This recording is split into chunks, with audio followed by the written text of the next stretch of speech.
faithfulness and devotion. Things born of fire and roof were his. Yet he retained his wildness and wiliness. And from the depths of the forest, a call still sounded. So The Call of the Wild is a roughly 90-page short story written in 1903 by the author Jack London. This book actually contains The Call of the Wild and several other of his stories. So you can see it's not a long read. Because of the length, I think this is an ideal book for anyone looking to dip their toe into classic literature and who doesn't fancy reading, say, Anna Karenina, which is great but really long. The Call of the Wild was popular right away, selling over 1 million copies. It's had multiple motion picture adaptations, which I haven't seen, so let me know in the comments if you've seen any of them and if there are any you recommend that are better than the others. Jack London, who led a very interesting life, who we will get onto in a second, used the money he made from the book to sail the world for 2 years having adventures, which I just thought was a very cool thing. Let's just briefly look at Jack London's life, because I think he has maybe the most interesting author bio I've ever read. Here it is. As a teenager, London worked in a cannery and as an oyster pirate, travelled the world as part of a sealing cruise and spent time in prison for vagrancy. After studying at the University of California, he joined the Klondike Gold Rush in 1897. After the publication of his masterpiece, The Call of the Wild, he spent time in the slums of London's East End, lectured on socialism, became a war correspondent, was nearly bankrupt, married twice, lost his house to a fire, and wrote over 50 books. He was 40 when he died. Yeah, he was 40 when he died, and he wrote over 50 books. I don't actually know how he did that, but keep in mind this theme of loving life and adventure because it will be important for the book.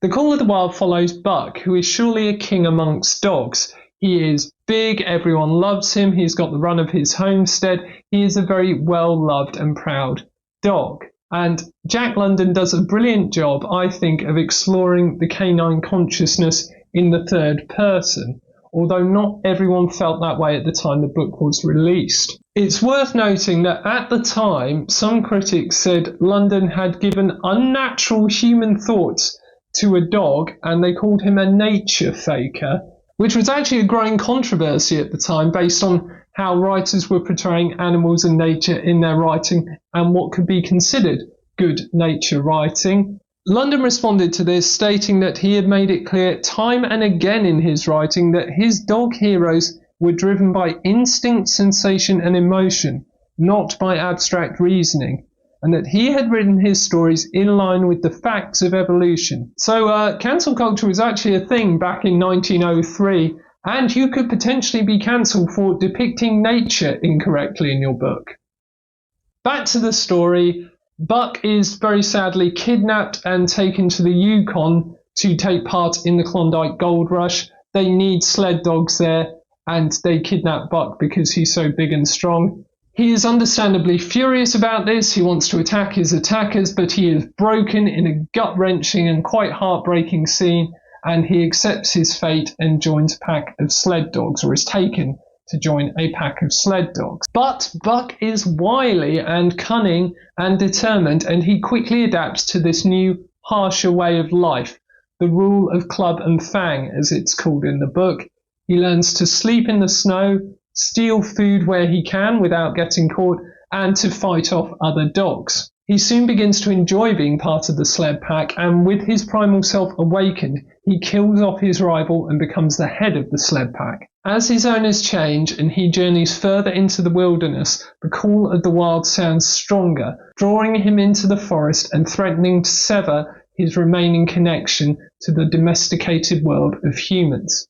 We recently got our dog Mina from a local rescue charity. She comes from Romania and probably spent some of her life on the streets. She's actually very domesticated, but occasionally we get a glimpse of her wilder side.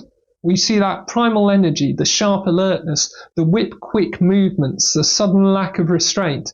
I mean, usually it's because she's chasing a pigeon, but it's actually kind of great to see. She's really alive in those moments. It's also great to read about. Although Buck goes through a lot of hardships, which as a dog owner upset me, we see him thrive and become powerful under these conditions. His spirit is unbreakable, and he gains knowledge and strength from his experiences. Buck meets several humans during his travels. Some are greedy and selfish and cruel, and some are kind and loyal and treat him well. I enjoyed seeing how Buck was affected by each of these encounters, how they changed him, particularly his encounter with John Thornton, the last one he meets, who shows Buck there are good things about the relationships between dogs and humans and gives Buck one more chance to live in the world of humans as the Call of the Wild is sounding at its strongest. There are some interesting theories around this book. My favourite one I've read is to do with Nietzsche and his concept of the Superman, the Übermensch, or in this case it would be the Überhund, I suppose, the Überdog. And this is a being who casts off the weakening effects of society, embraces their primal self, and becomes a powerful, almost mythic being in the process. And this could certainly be true of this book.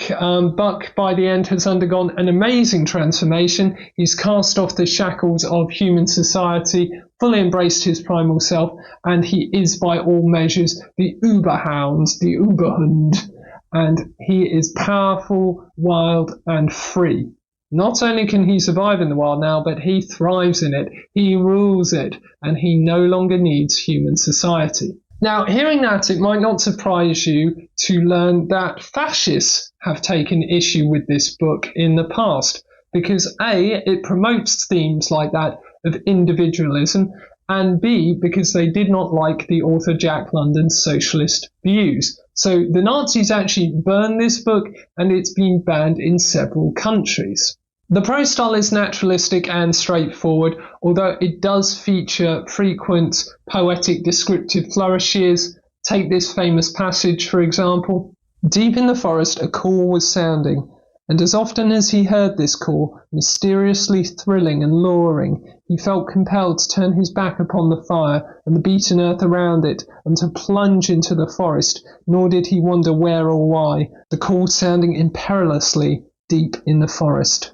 Speaking about London, the biographer Earl Labour said, he writes so clearly that anybody with a good basic education can understand what he's saying.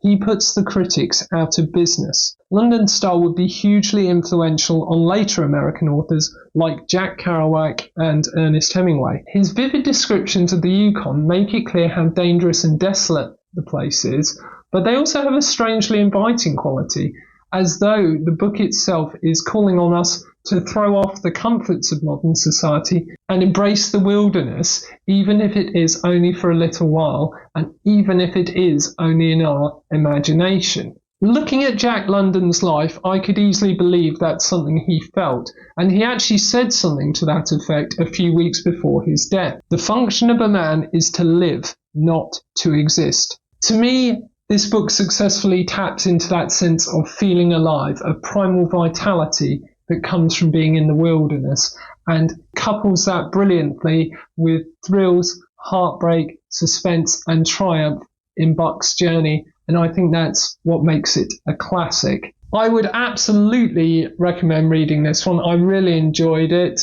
even though there are some scenes of dogs being treated very badly, so just bear that in mind when you're reading it. But I think most people would enjoy this. The prose style is very accessible, and it's a brilliant story. And the main character is incredibly relatable, considering that he is a dog. Yeah, let me know in the comments if you've read this, what you thought of it. Did you enjoy it? Would you like to read it now based on my review? And good luck with your writing and your reading. I will see you next time. Thank you for watching. Good girl, Mina. Good girl.